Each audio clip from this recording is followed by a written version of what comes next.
Assalamualaikum warahmatullahi wabarakatuh.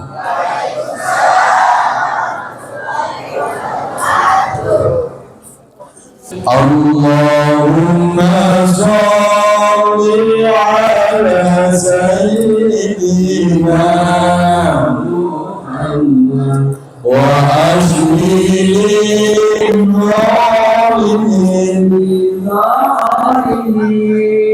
Allahumma sholli ala sayyidina Muhammad wa ashmilin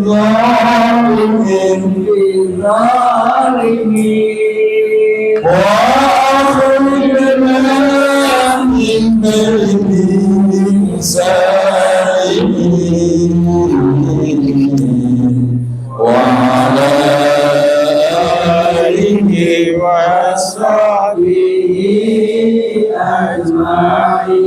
Sallallahu Rabbuna ala nuril mubin Ahmad al-Mustafa Sayyidil Mursalin Sallallahu Rabbuna ala nuril mubin Ahmad al-Mustafa Sayyidil Mursalin wa ala alihi wa sahbihi ajma'in.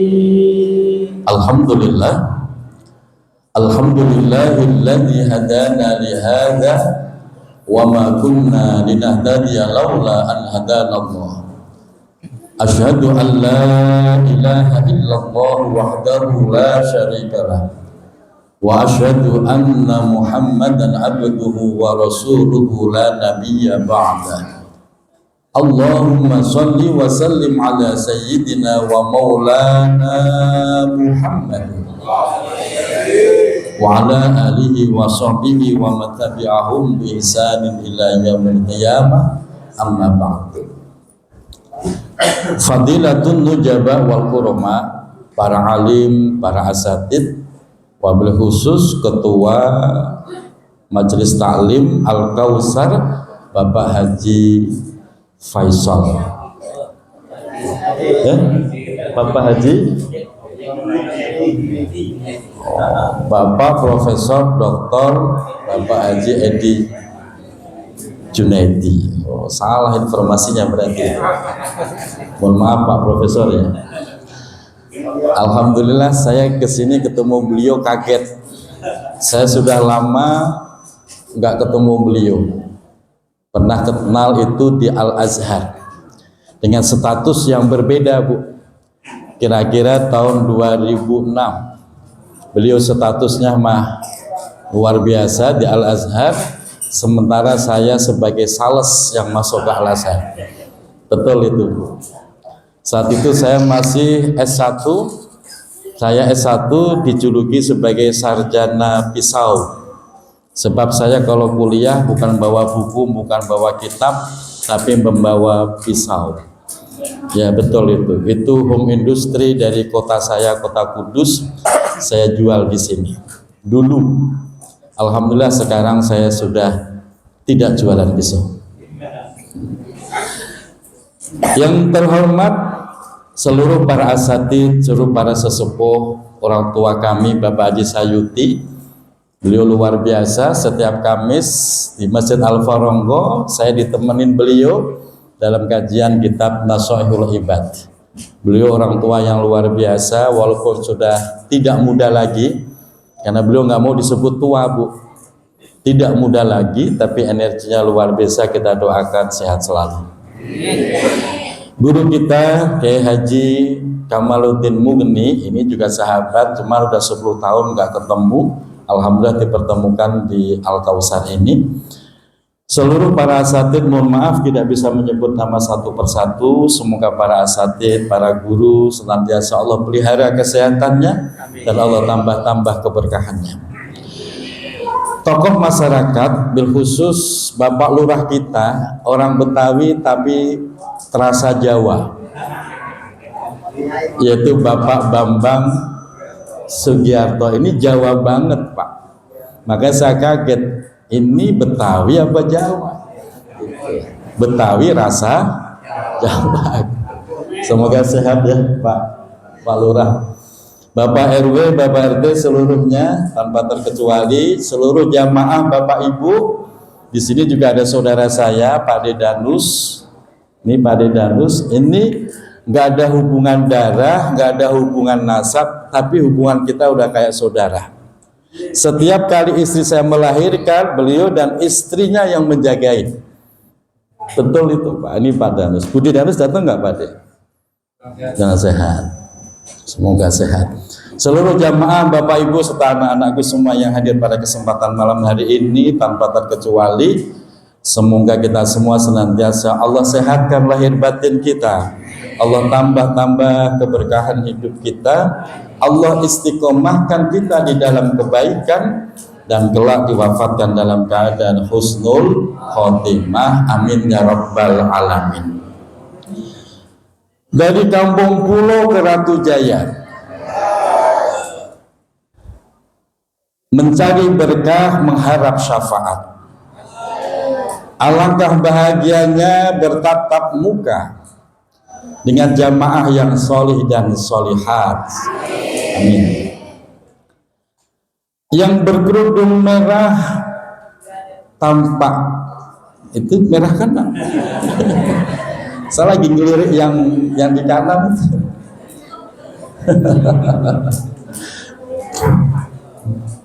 Yang berkerudung merah tampak sumringah, yang berkerudung hitam berseri-seri. Cakepnya mana? Malam ini terasa indah dan meriah karena hati kita dipenuhi cinta kepada Nabi. Allahumma sholli ala Sayyidina Muhammad. Baik Bapak Ibu rahmatnya Allah, pada kesempatan malam hari ini menjadi keistimewaan. Tiba-tiba saya bisa hadir di sini dengan tawasul, dengan wasilah, bisa hadir di sini sama-sama kita hadir dalam rangka sebagai bukti cinta kita kepada baginda Nabi Muhammad Sallallahu Alaihi Wasallam. Bu, cinta nggak sama Nabi? Cinta saja apa cinta banget? Sudah tahu belum syaratnya cinta? Oh, tapi gagal cintanya. Begini Bapak Ibu, sebagai umat Nabi Muhammad, kita wajib punya cinta kepada beliau. Namun saat kita mencintai beliau, kita harus tahu syarat-syarat cinta, agar kita tidak salah dalam mengekspresikan cinta, tidak salah dalam mewujudkan cinta. Jangan sampai kita mengatakan cinta, ternyata cinta kita bertepuk sebelah tangan. Bu, cinta bertepuk sebelah tangan, sakit apa sedih? Sakit. Gimana Pak sakitnya cinta bertepuk sebelah tangan Pak? Sampai mati nggak hilang-hilang itu Pak. Betul Pak. Ini yang pernah merasa ditolak cintanya, sampai mati itu nggak bakal hilang. Oh, saya dulu pernah ditolak sama si A. Waktu saya santri, saya sudah selesai menghafal Quran, saya sudah selesai mondok dari sarang Mbah Mei. Jangan sampai cinta kita kepada Nabi Muhammad SAW ternyata bertepuk sebelah tangan. Gara-gara apa? Kita salah dalam mencintainya, kita salah dalam syarat mencintainya. Oleh karena itu, pada kesempatan malam hari ini kita bahas nih tentang cinta. Setuju Bu? Setuju ya? Para jomblo yang di luar setuju Pak? Dalam literatur kajian tasawuf bisa ditemukan Syurutul mahabbah salasah. Syarat mahabbah, syarat cinta itu ada 3. Kalau kita mencintai ternyata keluar dari 3 syarat ini, maka dipastikan cinta kita cacat, bahkan tidak akan terbalaskan. Kan sayang kita ngaku cinta Nabi, ternyata Nabi nggak cinta sama kita. Sayang nggak? Rugi banget itu. Makanya syarat dalam mencintai harus kita pahami bersama. Apa itu 3? Yang pertama adalah ittiba'us syariah. Syarat mahabbah yang pertama ittiba'us syariah, harus mau mengikuti syariat yang dibawa oleh baginda Nabi Muhammad sallallahu alaihi wasallam. Harus itu. Kalau tidak mau mengikuti, dipastikan cintanya bohong, cintanya cacat, justru malah menyakiti hati Rasulullah. Ada nggak orang muslim tapi tidak mau sholat? Ada apa banyak? Kalau ditanya agamamu apa? Islam. Nabimu siapa? Muhammad. Cinta nggak sama Nabi? Cinta. Tapi sholatnya kagak. Ada begitu di sini. Kadang-kadang itu heran kita. Semangat maulid sampai larut malam, bagus nggak? Bagus, tapi kalau subuhnya kesiangan, masalah nggak itu Bapak Ibu? Cacat cinta kita. Oleh karena itu, kalau kita benar-benar mengaku cinta kepada Rasulullah, syaratnya ittiba'us syariah, harus mau mengikuti syariat yang dibawa Rasulullah, baik yang dituangkan di dalam Al-Quran ataupun lewat hadisnya. Yaitu salah satunya sholat. Ibu pernah kesiangan sholat subuh?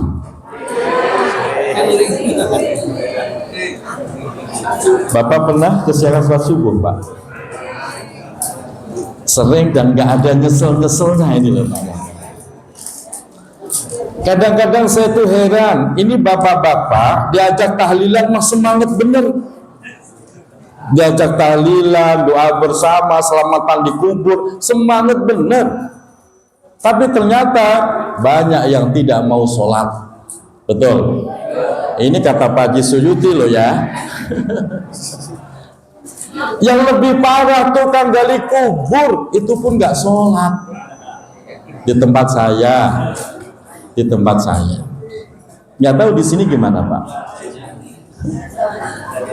Kan aneh Bapak, dia yang menggali kubur, dia yang nangkepin mayit, dia yang nguruk mayit. Harusnya dia itu dekat sama Allah, karena setiap hari lihat orang tapi kenyataannya enggak. Gali mah gali, sholat mah tetap enggak, hatinya enggak tergugah.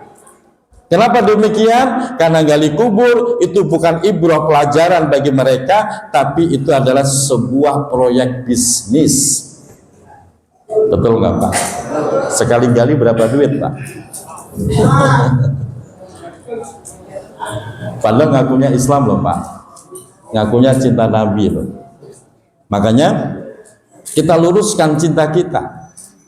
Mau nangis berdarah-darah mengaku cinta kepada Nabi Muhammad, tapi kalau tidak ittiba'us syariah, gagal semuanya.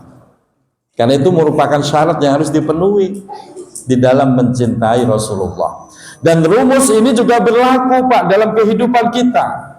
Bapak kalau memang cinta sama istri, Bapak harus taat nurut sama istri Pak. Kalau enggak habis Bapak. Betul nggak Bu? Betul nggak Pak? Kalau di kampus gagah bener Pak, dosen.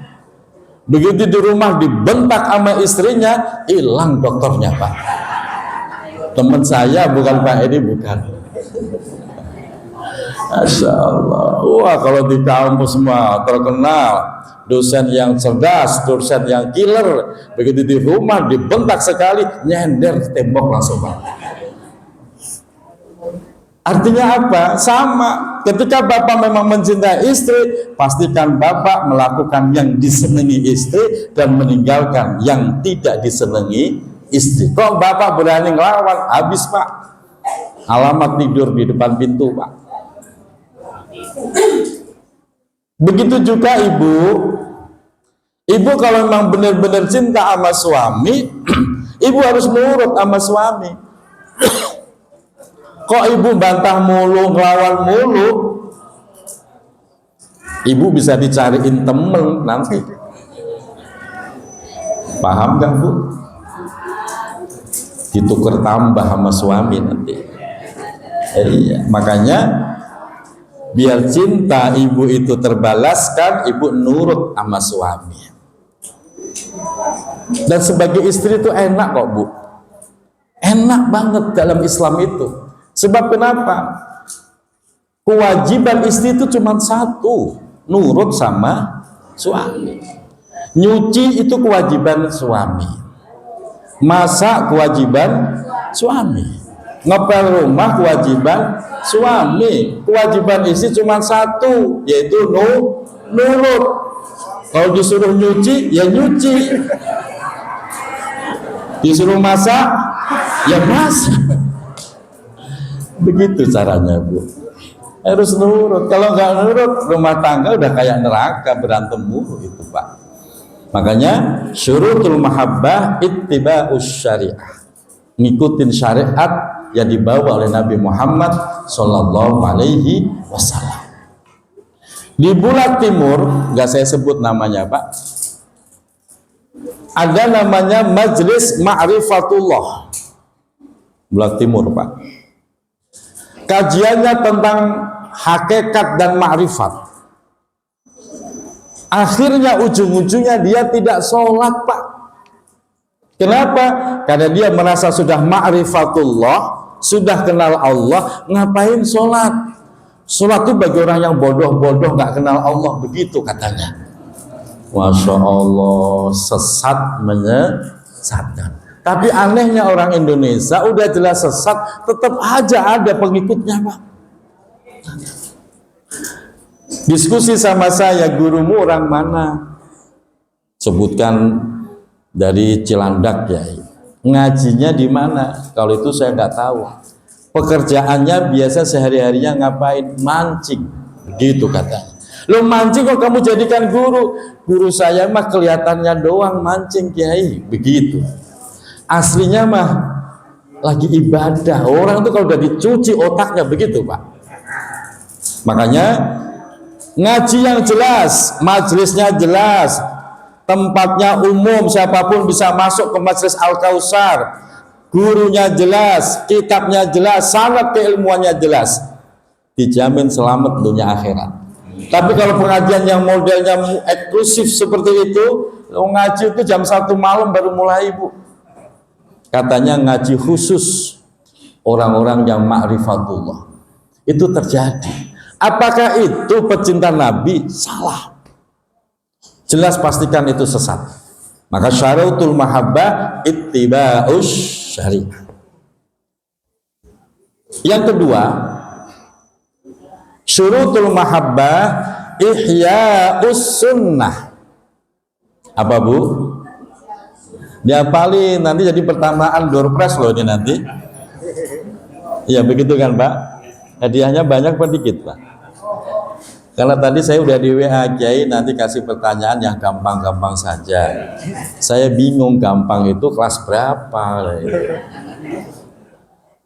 Ternyata campur, ada anak-anak, ada ibu-ibu. Yang kedua, syarat kita menjadi Rasulullah ihya'us sunnah, harus bisa menghidupkan sunnah Rasulullah Sallallahu Alaihi Wasallam. Omong kosong, cinta gombal. Kalau ada orang ngomong cinta kepada Nabi Muhammad, tapi dia tidak mau melaksanakan sunnahnya. Omong kosong, kalau ada orang ngomong cinta, tapi justru dia malah ingkar sunnah. Di sini ada nggak aliran ingkar sunnah, Pak? Ada nggak Kiai Kamaluddin? Aman ya? Di Rawadinok bagian pojok itu ada kelompok aliran ingkar sunnah. Saya pernah diskusi panjang, saya tanya, kenapa sampai ingkar sunnah? Dia berpendapat, Muhammad itu kan orang biasa kayak kita. Ada kemungkinan salah dan dusta. Ngapain pakai sunnah Muhammad? Langsung Quran saja. Begitu kata dia. Lalu saya tanya kembali, apakah kamu hafal Quran 30 juz? Dia bilang, enggak. Berarti belajar Qurannya pakai apa? Terjemahan Jepang. Saya sombongin, Bu, nyombongin orang sombong itu sunnah. Saya bilang, saya ini hafal salasina juz'an, hafal 30 juz. Akhirnya dia diem, pulang, udah kalau ketemu saya buang muka dia. Tapi memang masalah hidayah itu milik Allah. Udah kalah debat, tetap aja nggak bergeming, Pak. Tetap dia ingkar sunnah. Na'udzubillahimin. Kita nggak boleh meninggalkan sunnah Rasulullah, sebab sunnah Rasulullah itu bagian terpenting di dalam syiar Islam. Sunnah jangan dipahami kalau dikerjakan dapat pahala, kalau ditinggal tidak dosa. Itu pemahaman waktu SD. Kalau sudah bapak-bapak, udah ibu seusia ini, pemahamannya dirubah. Apa itu sunnah? Sunnah adalah sebuah ibadah dalam rangka menyempurnakan ibadah wajib. Itulah fungsi sunnah. Setiap ibadah wajib selalu diiringi ibadah sunnah. Sholat wajib, zuhur, asar, maghrib, isya, ada nggak sunnahnya?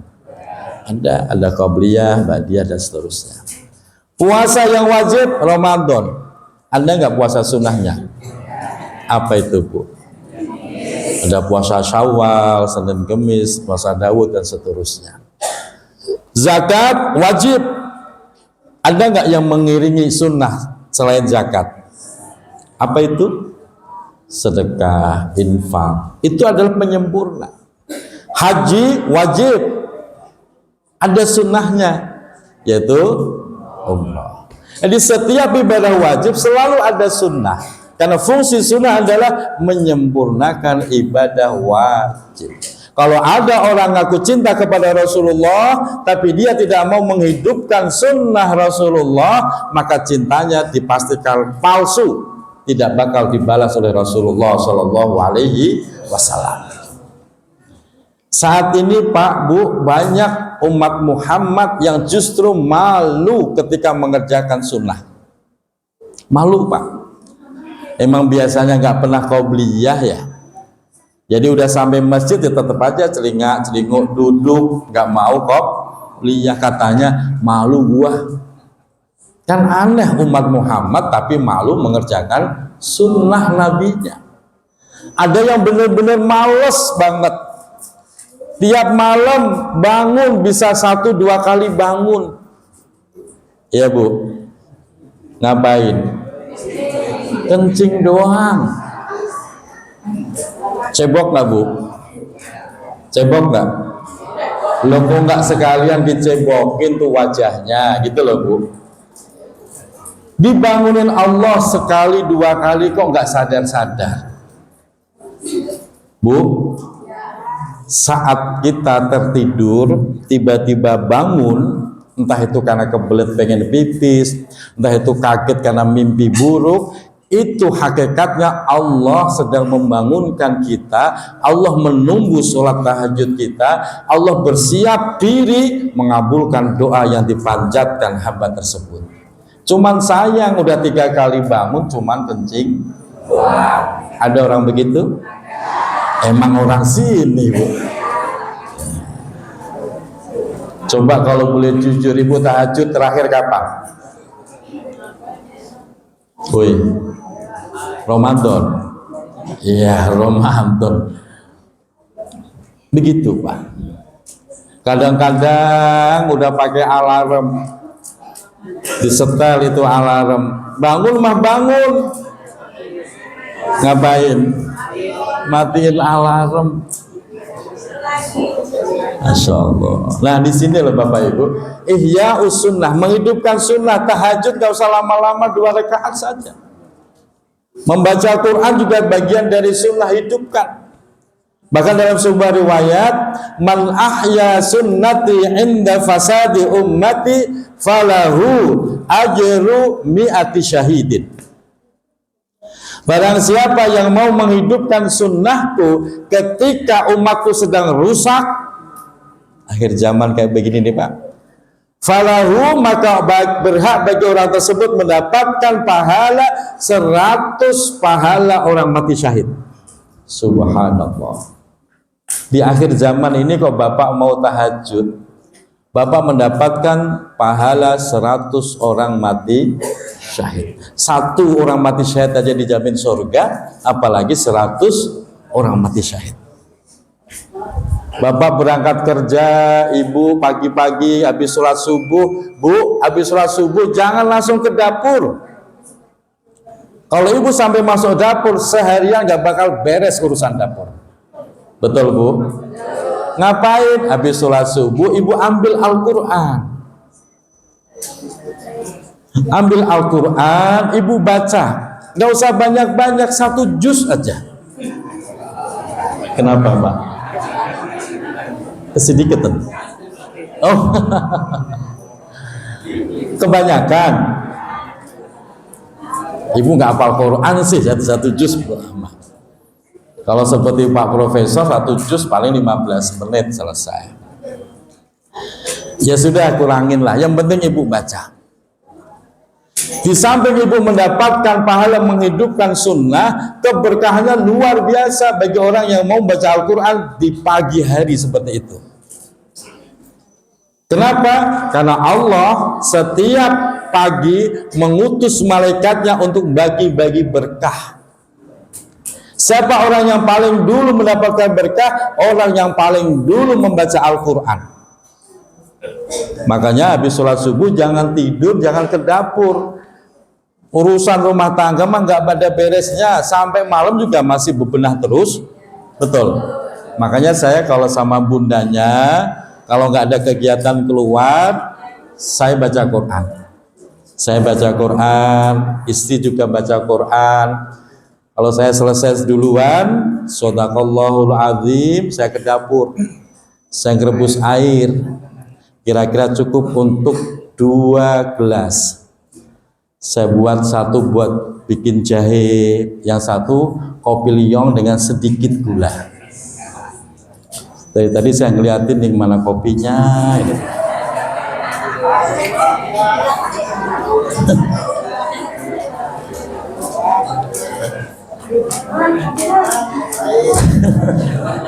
Kopi mana kopi?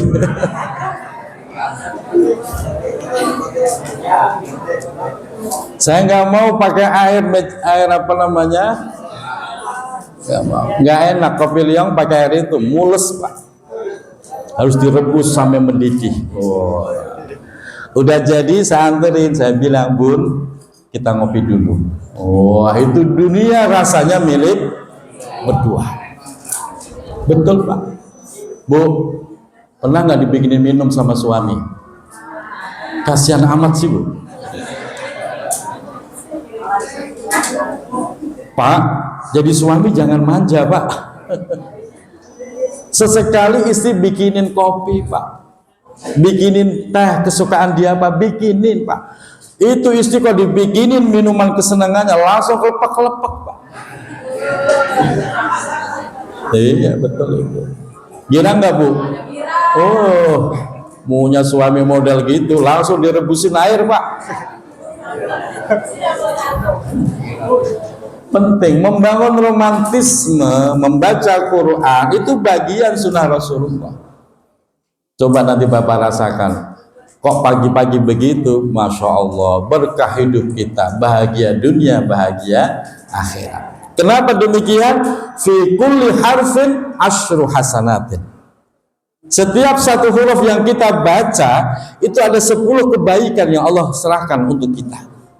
Dan kalau dibaca di rumah, maka setiap huruf itu menjadi nur yang akan menerangi rumah kita. Itu kalau seandainya bisa divisualkan, orang yang rajin baca Quran di rumahnya bercahaya, Bapak Ibu. Bercahaya. Kadang-kadang kan datang tamu kiai, rumah saya rasanya panas. Sama istri ngobrol sekecap, dua kecap, yang ketiga ngegas. Berantem ujung-ujungnya. Tolong diruqyah kiai, begitu Pak. Pengumuman, saya ahli ruqyah Bapak Ibu, boleh undang saya. Saya bilang nggak usah undang saya, mahal, saya bilang begitu. Ruqyah sendiri saja.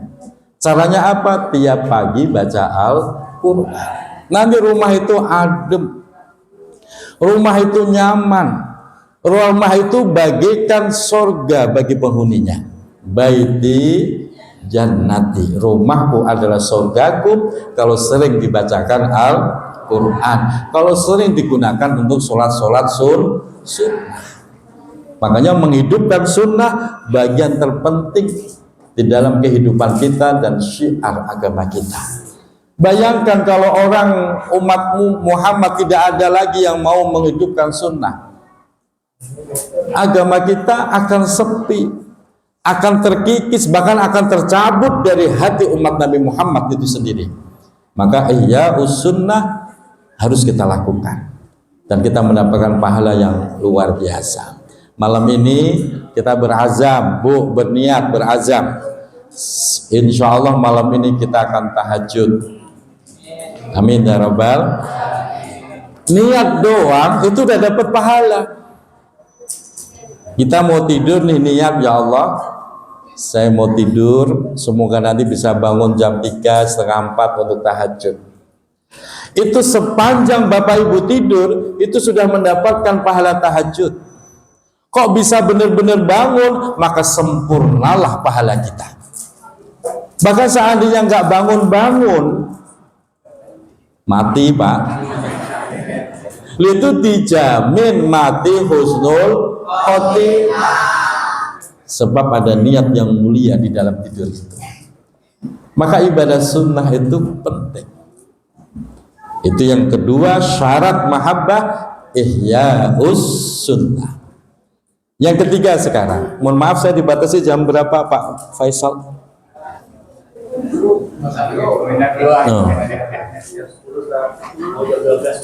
Jam 10. Penceramannya ada berapa? Karena saya nggak enak sama Kiai Jamaluddin di belakang saya, ya. Salah lagi. Syurutul mahabbah, syarat cinta yang ketiga adalah iksarus sholawat. Apa Bu? Iksarus sholawat, memperbanyak membaca sholawat. Itu syarat yang ketiga. Ngaku cinta sama Rasulullah tapi nggak pernah mau baca sholawat, omong kosong. Sholawat itu juga penting. Bahkan sholawat sebelum diperintahkan kepada kita, Allah dan malaikatnya sudah lebih dulu membaca sholawat. Ayatnya sering kita dengar. Innallaha wa malaikatahu yusholluna 'alan ya ayyuhalladzina amanu shollu 'alaihi wa sallimu. Kan luar biasa. Sesungguhnya Allah dan para malaikatnya bersolawat kepada Nabi. Nabi di sini adalah Nabi Muhammad. Baru ada perintah, ya ayyuhalladzina amanu, wahai orang-orang yang beriman, shallu alaihi, bersolawatlah kalian kepada Nabi, wasallimu taslima, dan ucapkan salam dengan sebenar-benarnya salam. Jadi hukum baca solawat seumur hidup sekali itu wajib bagi umat Islam.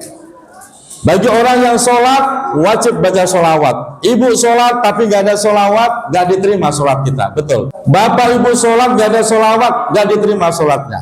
Para khatib khutbah nggak baca sholawat, nggak diterima sholatnya. Maka oleh karena itu sholawat itu cara kita mencintai Rasulullah. Karena sholawat adalah menyebut-nyebut namanya, membacakan sholawat. Sholawat yang mana yang paling bagus? Sholawat apa saja boleh. Karena redaksi sholawat diterangkan dalam kitab Khazinatul Asrar itu ada 121 redaksi macam sholawat. Banyak banget. Silakan Bapak Ibu mau pakai sholawat mana aja boleh. Yang terpenting cara membaca sholawat adalah ada kata sholawat dan selamat. Jangan sampai enggak.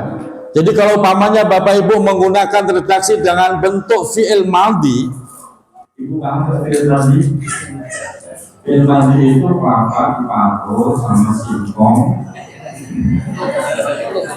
dibungkus dalam pisang, pais ya. Fi'il madhi contohnya apa? Sholat. Silakan pakai redaksi sholat. Sallallahu ala Muhammad sallallahu alaihi wasallam. Kalau pakai sholat belakangnya harus wasallam. Fi'il madhi. Kalau mau pakai sholli fi'il amr silakan. Nanti belakangnya wasalli fi'il amr. Allahumma sholli ala sayyidina Muhammad wa ala alihi wa sahbihi wa sallim. Kalau sholli gandengannya wasallim, kalau sholat gandengannya wasallam. Itu selamat yang bagus. Ada sholawat, ada selamat. Kalau cuma sholawat saja, selamatnya enggak, itu dianggapnya belum sempurna sholawat itu. Karena perintah Allah, shollu alaihi wasallimu taslima. Dan inilah bukti bahwa kita benar-benar cinta, senang menyebut-nyebut nama Nabi. Kayak begini nih, ibu rindu gak kepada Rasulullah? Kenapa bisa rindu? Pada ketemu juga enggak. Biasanya itu rindu diawali dari sebuah pertemuan. Terus lama gak jumpa, muncul rasa rindu. Apa kita pernah bertemu Rasulullah? Tapi kenapa kita bisa rindu? Disinilah teori itu terbantahkan. Ternyata rindu tidak harus diawali dengan sebuah pertemuan. Rindu bisa muncul ketika namanya terus kita sebut-sebut di dalam hati kita. Sallallahu alaihi wasallam, sallallahu alaihi wasallam. Kita sebut-sebut setiap hari, maka itu akan tertanam rasa rindu kita kepada Rasulullah sallallahu alaihi wasallam. Dan hebatnya sholawat Bapak Ibu tidak pernah tertolak. Yang punya suara bagus, sholawatan sambil nyombong, sambil riak, tetap sholawatnya diterima. Beda dengan ibadah lain, beda dengan bacaan-bacaan lain, beda. Dan sholawat mau pakai gaya apa saja diterima. Sambil duduk boleh, sambil berdiri boleh, sambil naik motor. Alhamdulillah sholawat itu barokahnya besar. Lafaz rogal kesombongan saya sampaikan sebagai pelajaran. Saya bangun pesantren Al-Quran namanya Kanzul Rahmah, Pak Profesor. Itu butuh biaya 2,3 miliar. Alhamdulillah pembangunan tidak ada panitia, saya sendirian, tidak ada panitia, tidak ada proposal, saya nggak bikin proposal. Kata guru saya, baca sholawat. Wiridan saya, sholawat sehari semalam 3.000. Tangguh. 3.000. Alhamdulillah pembangunan pesantren dengan biaya 2,3 miliar selesai. Gak ada ceritanya mana dulu duitnya habis, gak ada cerita begitu. Selesai dengan baik dan tidak punya hutang. Alhamdulillah. Biasanya kalau bangun-bangun begitu kan masih punya hutang ya. Ini saya hutang di material lah, di toko bangunan. Barokah sholawat Bapak Ibu. Maka sering saya sampaikan jangan pernah meninggalkan sholawat. Sholawat itu mustajab untuk mengabulkan hajat-hajat kita. Oleh itu, sholawat terus baca terus. Dan rumus ini pun sama diterapkan dalam kehidupan kita Bapak Ibu. Orang kalau memang benar-benar cinta, suami ini cinta sama istrinya, Biasanya suami suka nyebut-nyebut nama istri. Begitu juga istri kalau cinta sama suami, dia sering menyebut nama suami. Pak, masih sering nyebut nama istri kan? Udah jangan? Atau udah ketukar nama? Itu bisa terukur Bapak Ibu, terukur. Ini suami saya masih seneng nggak? Lihat cara dia memanggil. Kalau memanggilnya Pak masih nah itu masih sayang tuh. Tapi kalau udah manggil bisi udah gitu udah dipastikan cintanya udah nggak original lagi. Bisa terukur. Foto profil handphonenya, cek tuh foto profil handphone suami. Siapa yang ditampilkan di situ ternyata malah foto tetangga. Coba itu. Karena memang betul Pak, seluruh lembaga suka menyebut namanya. Kalau kepada Rasulullah kita berbanyak sama. Kalau kepada sesama disebut nama. Dari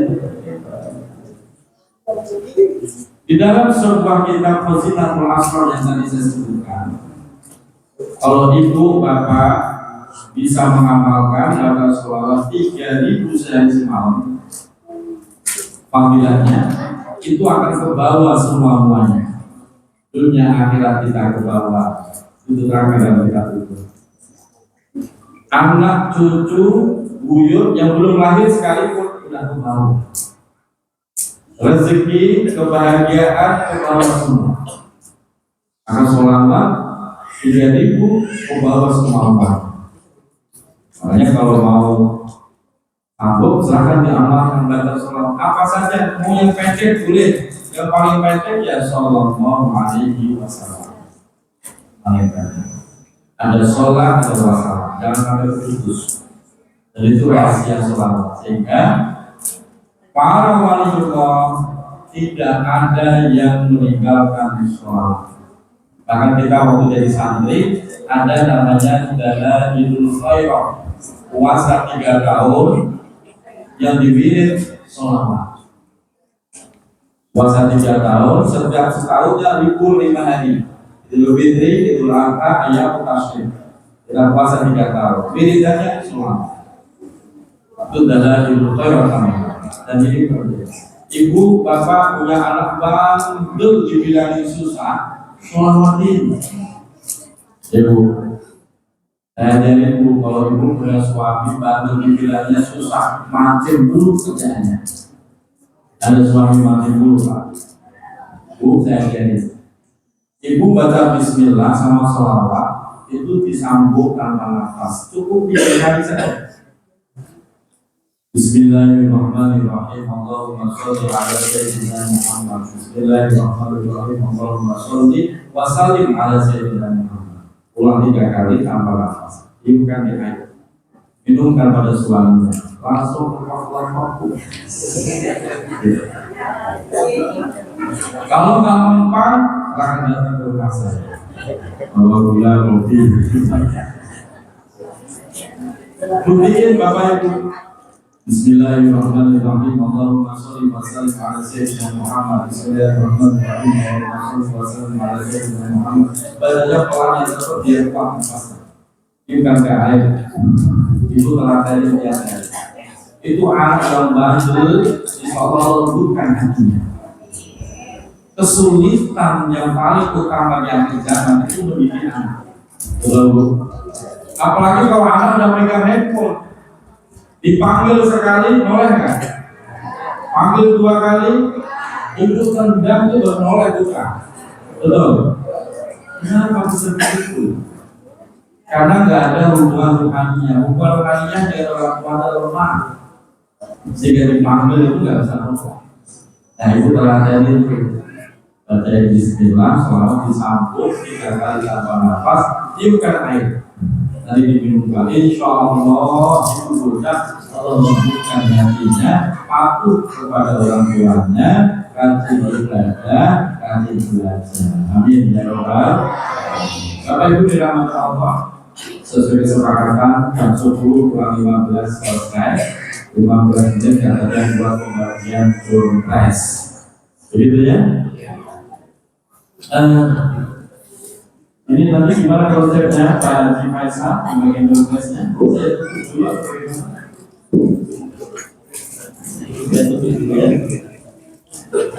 Oh ya, baik.